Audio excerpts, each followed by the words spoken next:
یو حدیث کی پیغمبر علیہ السلام فرمائی ما من یوم یصبح فیه العباد الا وملکان ینزلان،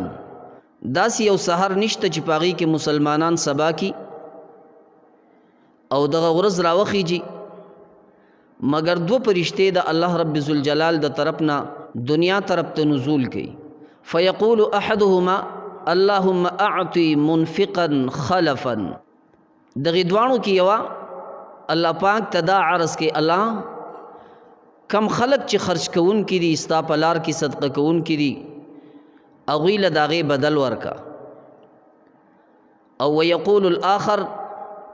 دا دویمه فرشته وی اللهم اعطي ممسكا تلفا، الله چې کم انسانان مال بند ساتي داغه نه صدقه نه ورکي ستا په لار کې خرچ نه کوي الله پاکه د دوی دا مال تبا کې. نو دا څومره لوی خبره ده چې د کم انسان مال د الله لار کې نه خرچ کیږي دا غوی د پاره د الله پاک دغه مخلوق چې پرشتي دي هغه د الله په در کې خیره کې، او چې د کم مسلمان مال خرچ کیږي دا غي نه صدقه ادا کیږي د دغه مسلمان د پاره دغه مخلوق زیاتی مال دعا کې الله پاک د مال نور هم سیوا کې. دا کم حصہ چې ستا په لار کې صدقه کا الله د دغه بدل ولا ورکا، د دغه په عوض کې ولا نور مال ورکا. نو مسلمان له پکار دادا چې دې صدقه کوي دله به د الله د خزانو نور هم ورکولی کیږي.